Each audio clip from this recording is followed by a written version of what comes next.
Because if you're in the game of being around in 10 years, you have to understand what's coming up the ranks. These are 15, 17, 19-year-olds that aren't lazy, that are not entitled, that are not soft. They have options. This is not about they don't want to work. This is about I'm 16 and I make $250,000 a year on YouTube ads. I'm 22 and I could just do makeup on TikTok and make $110,000 a year. Sorry, mom, I don't want to go work at some bullshit place for $45,000 a year. This is not they're soft. This is they're smart. You got your perspective. I just want to be happy. Don't you want to be happy? It's really fun to be back on stage. Just starting to get back on the road. I think this is my 4th talk since COVID, so really excited to be with you, and super excited to be with you because when I think about this industry and the opportunities within it, what's going on in the marketplace right now in most parts of the country, and then for me, what's kind of going on at a global level with human beings and their relationship with technology and the opportunities that exist. It's interesting to be here because obviously this brand is more aggressive than so many other entities from a technology standpoint in this space, which really kind of connects for me because my background really does sit in the cross sections of technology or personal brand, small business, regional business. So was giving a lot of thought to what I wanted to cover in this talk today, and I think I'm gonna break it down into a couple places. And now with a 6th book coming out, it was supposed to be out yesterday, but some of you might have saw I did an NFT marketing campaign for this book, and we sold 1.2 million copies. So they couldn't print them fast enough, so we pushed it 2 weeks. Thank you. That wasn't a humble brag, I didn't need the claps, but you're very sweet. It was more of setting up the context of what I just wrote about in 12 and a half, and this is actually perfect. This is luck. I wanna basically talk to you about 12 and a half, and I wanna talk to you about jab, jab, jab, right hook, the 2022 version.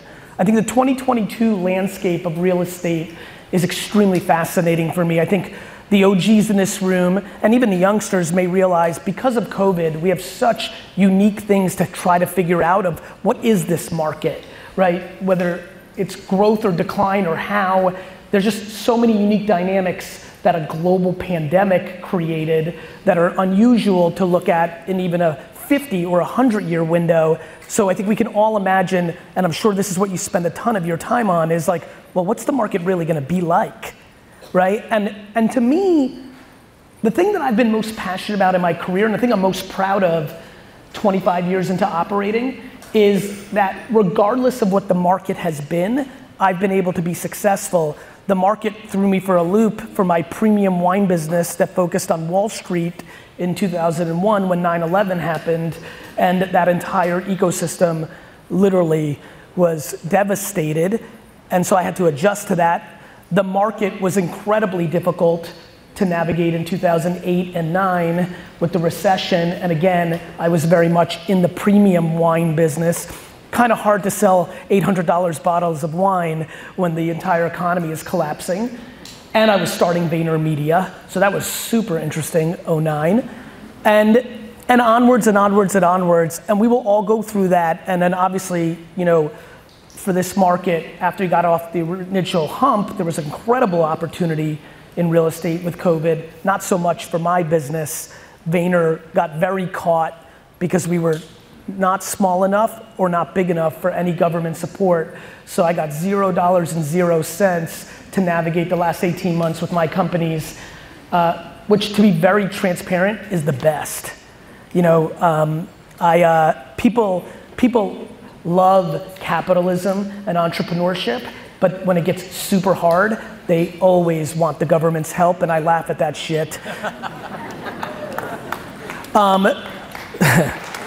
Yeah. Please don't give me that affirmation because I'll spend 40 minutes on this subject matter. I think a lot about the people in this audience because I think about context. I think about why would you even want to be associated with this company? What is the value prop? What are you doing? Like, why are you doing that versus something else, a competitor of theirs, or doing it yourself? That's why I'm so passionate about jab, jab, jab, right hook. This company from afar, I haven't really triple checked under the hood, so I'm speaking in headline reading. From a technology standpoint, is clearly committed, and because I know enough about the competitive landscape from a technology standpoint, which is almost non-existent, I'm gonna make assumptions that they're winning for you on that moat. What I also know, back to the joke I just made about the government helping, is if you are not the queen and the king of your domain of brand building and marketing, nobody's gonna help you. No matter how much they try, no matter how much Tom Ferry, no matter how much you watch my content, it doesn't matter. If you are not actually, I'm thrilled to hear the framework for this talk or 2022. In a no excuses way, it's incredibly important we spend a lot of time on what I want to talk to you about. If you signed up for this company or any other company for that matter, and you believe that is the engine to your marketing and your brand building, you're in for a rude awakening. It's just not gonna happen. And I don't say that as a negative. I think there are macro things. This logo and 7 or 8 others in this space do carry clout when you put it over your name, and you are more considered in your local market. Like that I believe. I believe in the macro brand. But my curiosity and what I'm focused on, and as I look at this room and think about this brand in this ecosystem, so I'm making assumptions of a lot of the people that decided to jump on board here, what excites me is it speaks to a level of innovation and ambition that is a competitive advantage, at least for me looking at it from afar, against your competitive set. Like if you're here, you're slightly different, in my opinion, that you chose this brand than the other options you could have had. Don't clap yet. Because this is what I want to talk about. Because it could be epic, or it could actually be the vulnerability of 2022, which is why I want to talk to you about it. It could be epic because you're more innovative, you're more progressive, you're this, that, and the other thing. It could be a vulnerability if you're over-relying on the company's branding and aggressiveness and are assuming it's yours. And for all the things I do, the majority of my time is spent listening. My flight to Orlando yesterday, 3 hours, just reading 41 different hashtags and every comment everybody had about it. My flight from Orlando to here yesterday, Reddit and 4chan groups and Facebook groups to get a sense. I did a ton of homework on many of you in here and the content that you put out. It was enjoyable. It was enjoyable because it was affirmation for me once again of how much people don't understand social media. Not as I'm professor and you stink. I mean it. Honestly, this is just an important combo. It's not like you don't get it, I get, who gives a crap? Let me just tell you an observation that is predicated on the people in here's content on social, which is the following. The lack of patience in actually building relationship on social. See, my thing with real estate agents and firms is really fascinating. In real life, there's actually an incredible level of patience and relationship building going on with the people that win. You're all good to get in there with the PTA. You're awesome at some softball coaching. You're really good at girls' night with wine at the pizza thing on Thursday. You're cultivating. You're romancing. You're flirting. On social, you're like a drunk dude at a bar last night, slipping a key off of a hello. Yeah. I got in last night, I saw some of you. Listen to me. 99% of the content in social, forget about real estate, the industry. You know, I have 2,000 people globally. We have all sorts of data scientists, nerds that can't even look you in the face because they only care about math. All the stuff that you can imagine. And we look at this stuff. This is what I do for a living. This is what I do. 99% of the content that is put out on social is dramatically and inherently selfish. It doesn't land.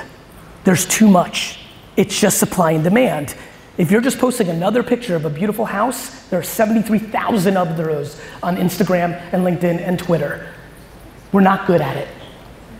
The variable of success in 2022 in the real estate industry is being good at it.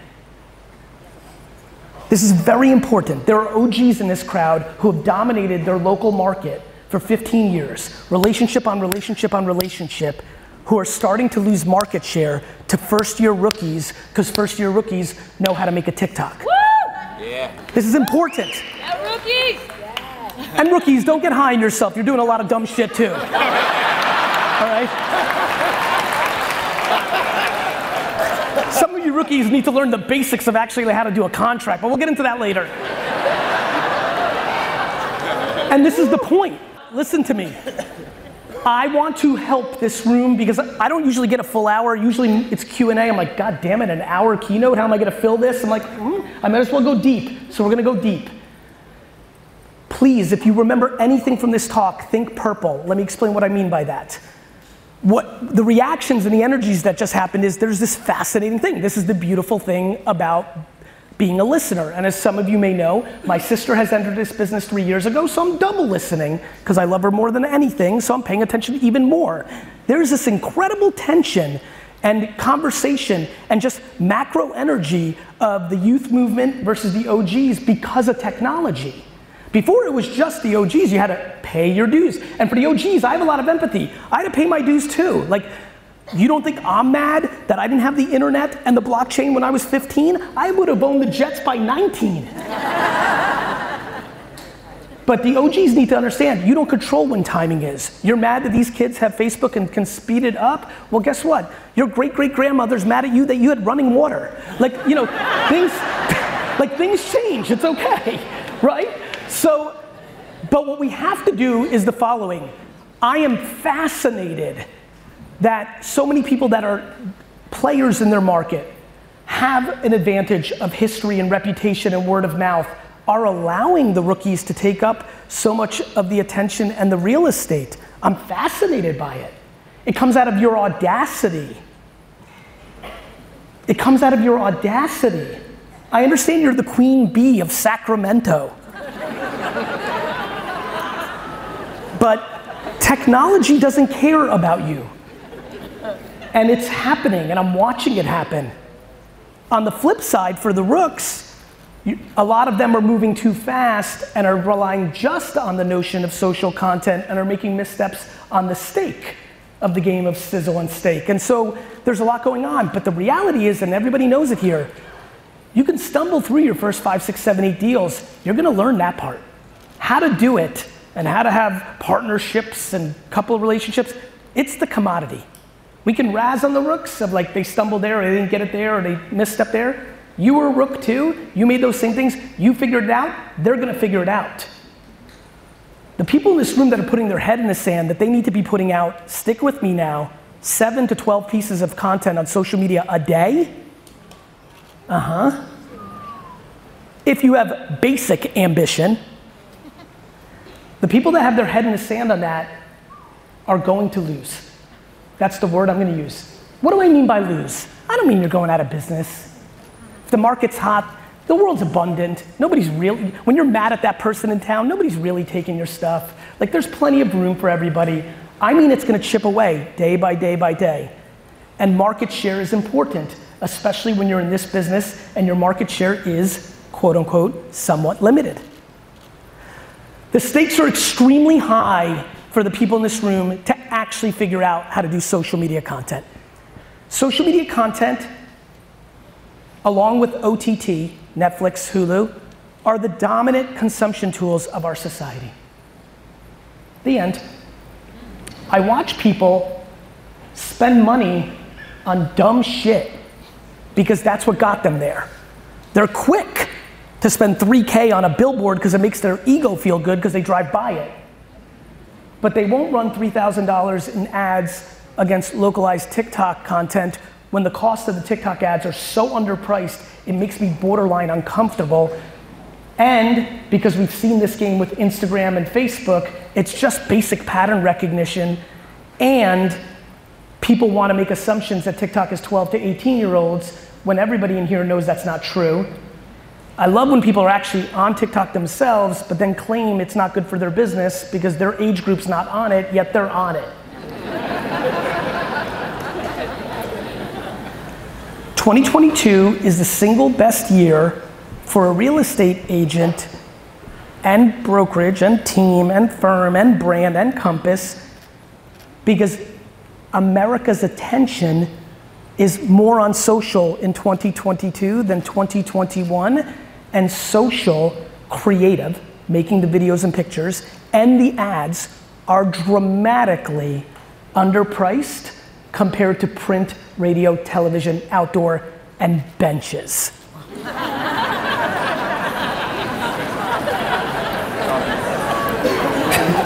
That one hit.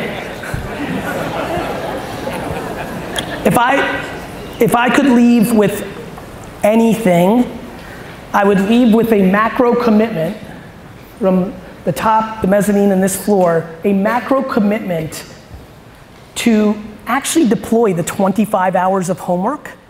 This is what I'm asking for. I'm asking for 25 hours of homework from you.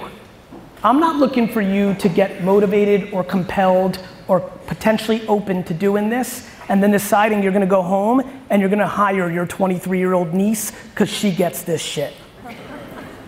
I need you to get it. You have to understand it. Because if you don't, you won't know how to judge your 23-year-old niece or the person in the office that does it. If you don't understand it, you don't know how to judge it. The reason I have so many people reach out to me and say, Gary, this doesn't work, is because they don't know how to do it. They don't know how to judge it. You know what doesn't work for me? A screwdriver. I'm serious. Give me a hammer and a screwdriver, and I can't do that much with it. I'm not overtly handy. And so what people do is they blame the tools and the opportunity, but not themselves and their capability. What I'm looking for is 25 hours of actual homework. How do you post a TikTok ad, enter on Google? Yeah, people are like, Gary, so how do I do this? I'm like, go to Google. I know so much now. Google. It's free, right? Oh geez, remember we had to go to the Encyclopedia Britannica?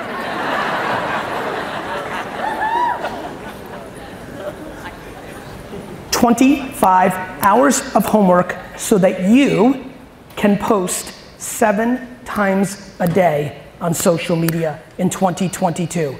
Who has even a glimpse of potentially wanting to do that? Raise your hand. Thank you. Not a very good number, but I appreciate the self-awareness. Now let's talk about self-awareness. Let's talk about self-awareness. And let's talk about what I'm talking about now, because it's a pretty aggressive jump to go to 7 posts a day versus once a week, right? I'm empathetic. And by the way, let me be very candorous with this audience. I could care less if you do it. I don't know who you are, and I actually don't care about you. So I don't have any feelings or needs of you accomplishing this. I genuinely love when I get the email from somebody in here 8 months from now saying, I cannot believe this is working the way it is. Thank you so much. That I get a huge high on. But in real talk, I'm leaving in 45 minutes. I'm saying this to be historically correct for my own content that I'm gonna put out. D-Rock, where are you? Hey, D-Rock. Right, so this talk is for me. If you're interested in getting the collateral benefit of it, I really need you to get serious about this before you say no. The biggest issue in entrepreneurship and business and just in life in general is this infatuation with no versus maybe. This infatuation with no. This concept of, Gary, I've already tried. We did that 2 years ago. It didn't really work. I didn't get enough leads. This infatuation with, well, I'm comfortable on Facebook, but I don't like this TikTok thing. I'm trying to get my daughter off of it. What do I need it for? This, that, and the other thing. The game of self-awareness is incredibly important in what I'm about to say. For example, I've been talking about, for the last 3 years, about LinkedIn quite a bit. LinkedIn about 5 years ago really converted, and I see by some head nods, you know where I'm going. It went from a tool that we would use to recruit or just spam people on email to a social network for all intents and purposes. Content, content, content. By show of hands, how many people here consume content on LinkedIn? Raise your hands. Raise it high, I want everybody to see it. Higher. Thank you for the likes, this is awesome. One more time, high. Look how many people are consuming content on LinkedIn. Thank you, everybody. What I love about LinkedIn is it gives people options in here. Let me explain. LinkedIn is incredibly effective with just the written word. LinkedIn is incredibly effective with just the written word. I know that a lot of people in this room, even though this is your profession, are skewing more introverted, aren't interested in being on camera, are insecure about certain aspects, the way they talk, the sound of their voice, the way they look. I'm empathetic to that, that's real. That's very real to the conversation I'm having with you.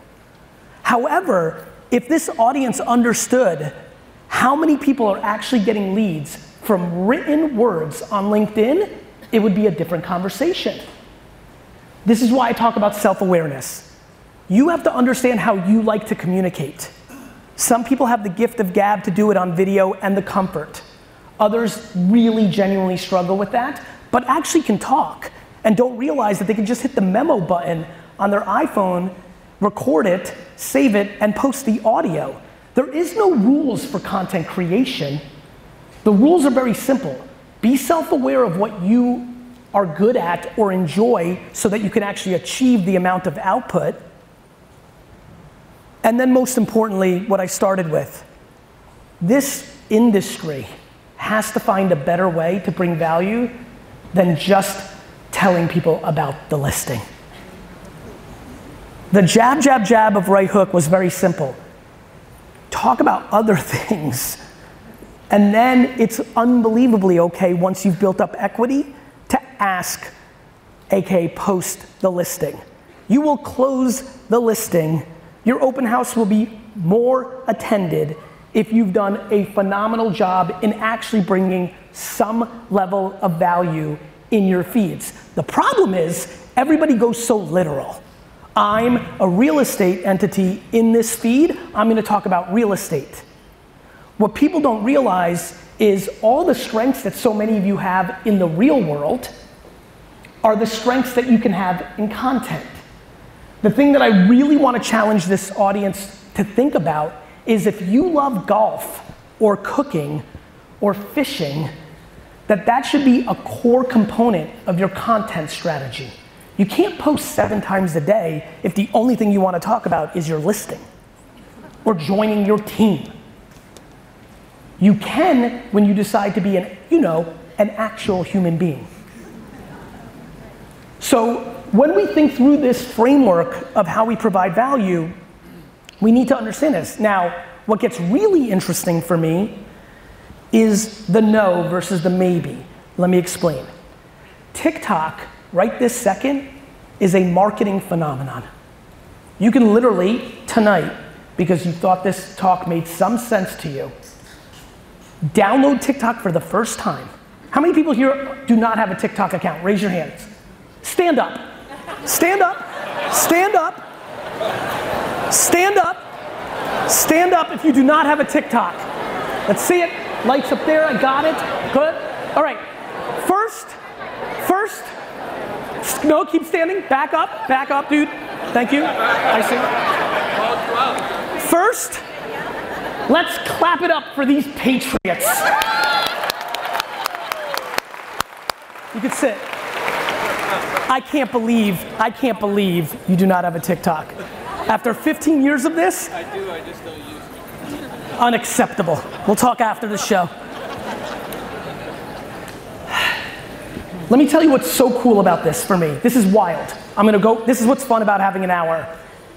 For the ones that stood, that are compelled out of curiosity to maybe make a play, I want you to create a TikTok account after this talk tonight, this evening. When you create your account, I want you to put your photo in. I prefer it not be one of those atrocious LinkedIn pictures all of you have. Be human. And in the bio, you explain who you are, including the real estate part, but not only. I then want you to put in the link, the default link, a link that is directly to your business. Right? Whatever your business best link is. Then, I want your first TikTok to be something outrageously simple. The glass of wine you're drinking, the person you're with, the meal you're having, something, whatever. Here is what is remarkable about TikTok that we have not seen in the last 20 years. TikTok, unlike every other platform, is built, TikTok, like Tumblr years ago, some memories, is built on the interest graph, not on the social graph. You're not getting in your feed who your friends are or who your friends of friends are. You're getting in the feed things that you like. So if people like football and wine and jokes, that's what their feed is. The reason TikTok's doing so well is people are getting posts they want. Things they're interested in. And so the interest graph is amazing because unlike the social graph where all of you remember when you went on Twitter or Facebook or Instagram and you posted and you had to like text your 4 friends and ask them to like it because you felt so bad about yourself. I know how humans roll. On TikTok, and this is what's so bananas about it, and this will go away because it's all supply and demand of attention. And as more ads are being run on TikTok and more people are producing content, so this is all the same story. These gray hairs come in handy. I'm now on not intuition, I'm here now on pattern recognition. What's amazing about TikTok is that there's somebody in this room who literally right now does not have a TikTok account, is going to post something ridiculous, and is gonna have 800,000 people see the video and one of them email them for a lead. No. That's right. What's crazy, Melissa, and I appreciate your no, is, and I know like you're saying it from the, like that's why I'm pumped. That's why I'm saying it right now. What's so wild is the only other time we saw anything remotely like this was early Facebook fan pages, 2011, where you would post something and you'd be like, why did so many people see it? Now, I have a lot of empathy for the context of this room. In a localized business, if you're in Denver, you may not need your views in New Jersey, but referral game, friends of friends, there's a lot of real stuff going on in your business that if you're thoughtful about what I'm talking about, you could take advantage if you do a little legwork. Early Facebook fan pages, we're talking about 10 years now, but the number of people whose first post get 5, 10, 15,000 views is remarkable. It's absolutely remarkable, and I couldn't compel you more to do it. Not because I'm a Chinese spy.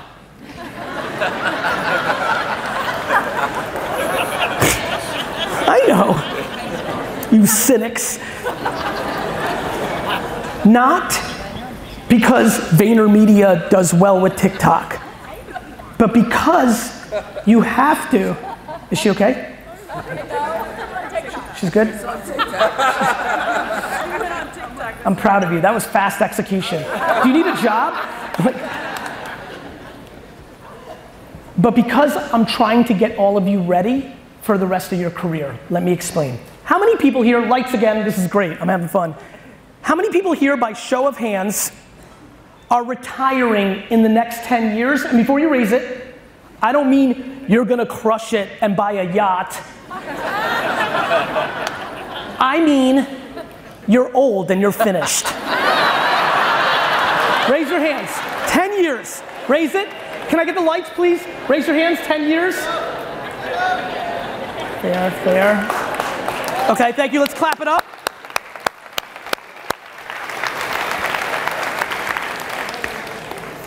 We will let those 74 people slide for this next sentence. But for the rest of you, 10 years. Do you know how much technology changes have happened in the last 10 years? Do you understand that almost everything we do if you look at your cliche 18-year-old that lives on 2 core things, TikTok and Netflix. They didn't even exist. I mean, Netflix did, but in a very different form. CDs to the house, pretty cool. Those 2 things didn't even exist. And this is where I need the OGs to go back to the history books with me. There are people in this room, my friends, for the youngsters in here, under 30s, make some noise. You're gonna like this one. Under 30s. There are people in this room who once said that they would never get a cell phone because their pager was good enough.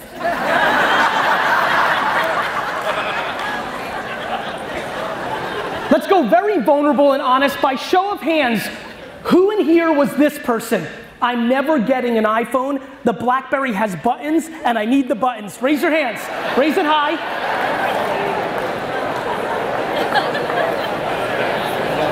By show of hands, while we've got the lights, who in here said, I'm never getting either one of the following? A Facebook, a Twitter, an Instagram, and now has one. Raise your hands. Raise them high. Own it. My career is completely predicated on one hypothesis.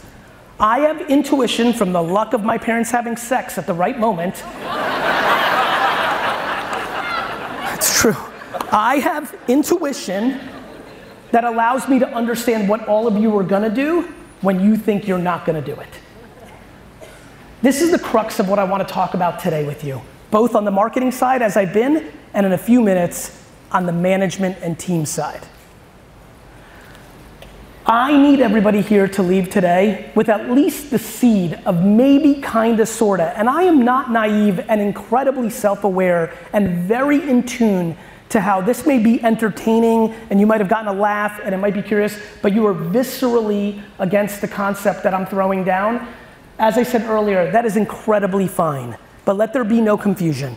The data is extremely clear. Market share amongst real estate agents in local towns are shifting, completely predicated on the ability to be good at social media.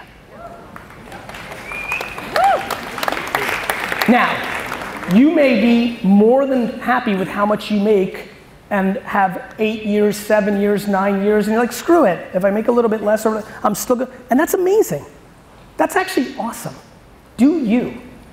But if you're interested, I mean it. Like, you know, I think people are very confused at times. Like, if you make $12 an hour and you're pumped, you won life. Most of my millionaire friends are miserable as shit. But if you have a stake or an interest in growing market share in your place, there is nothing else. This logo can do a lot, but not the thing we're talking about. You've got to make the content. You've got to talk about why your local town is awesome. I said this at a Tom Ferry event that I was here 10 years ago. Become the mayor of your town with your content. If you make content of why this Subway, you know, burger shop is the best, that might just catch someone's eye and that becomes a lead gen. If you're the person that reviews the school on video form in Facebook groups or on a TikTok, that might be the gateway drug to the business that you're looking for. Content on social has become a requirement of growth, not an option. It's clear, and again, you don't need to do it, but it's really the conversation to be had. And I hope you guys take it a little, just a hair more serious. And I hope for the people that remember they did well on Facebook or Instagram, but then the organic reach went down and you're not doing as well. For who here had a good run with either Facebook group or Instagram, but then felt the effects of the reach going down and are not doing as well as they've done at their prime time in their careers? Raise your hands. So for that group, because you've already tasted what I've talked about, you must immediately get serious about TikTok. Immediately. Yesterday. Let's move on. Thank you for that chapter of this talk.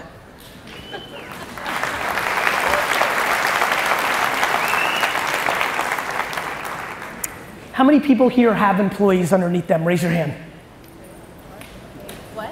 Have employees underneath them. People that work for them. Raise it higher. People are so scared with hands. Thank you for that crowd and for the other crowd, but we're gonna start with that crowd.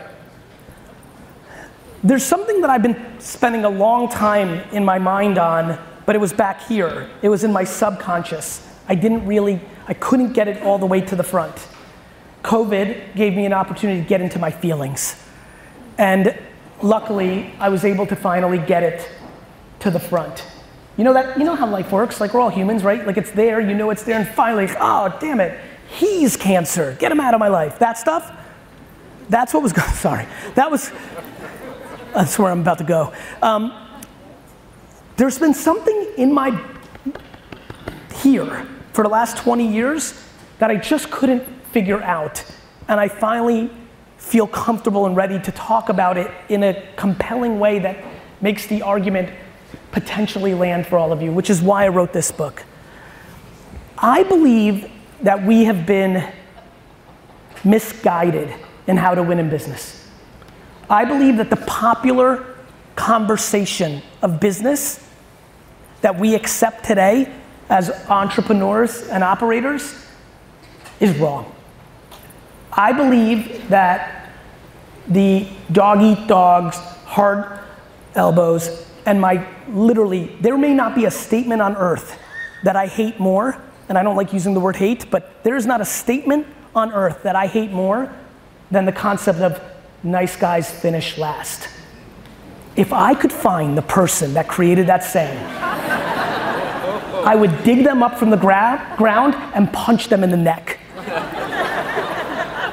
It is such a fundamental misnomer, and I think it's time we have this conversation.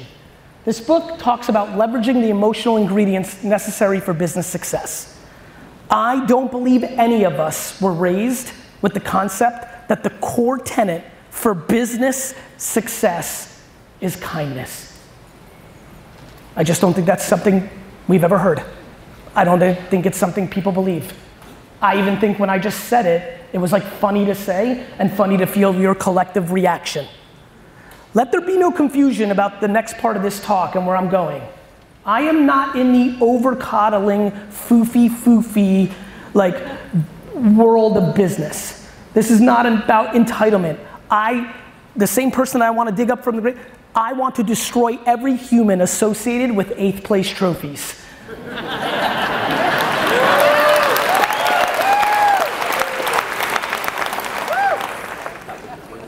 I am not looking to coddle this up. I'm here to dominate. I am here to build the single greatest entrepreneurial career of all time. I'm here to, if you bother me too much, I'm going to start a real estate brokerage in your local town and put you out of business. I'm being dead serious. I'm very weird when it comes to competition. So as I talk about what I want to talk about now, please remember all the things that I just said in the last 2 minutes. Kindness, empathy, compassion, the soft skills are actually the hard skills. People are confused.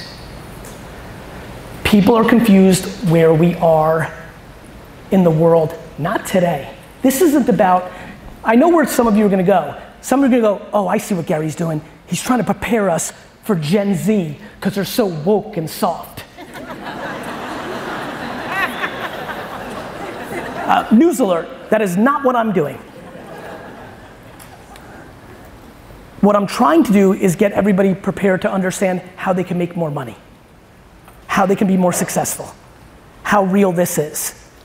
You have to understand what's happening. What's happening very simply is this. We've been lied to.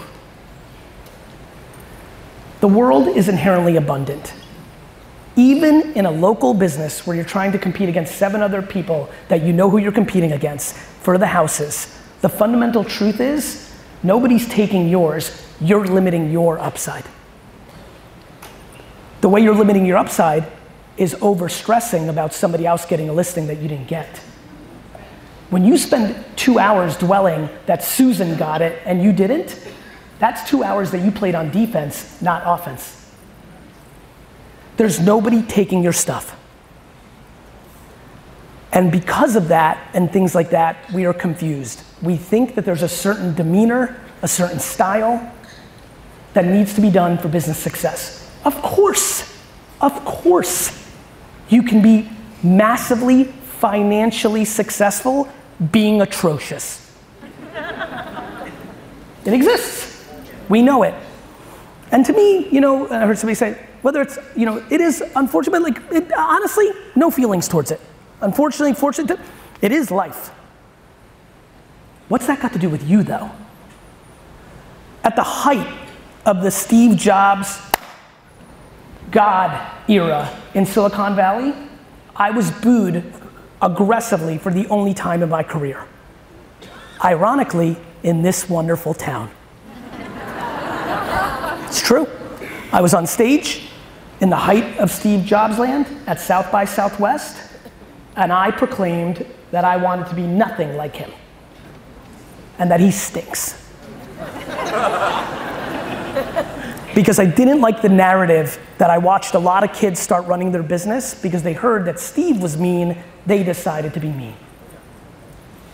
YouTube watcher, what's up? It's Garyvee. First of all, thank you so much. I hope you're doing super well during these times.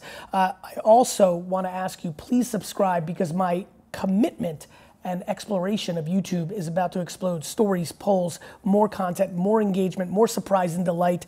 This is the time to subscribe. I hope you consider it, and I hope I see you soon.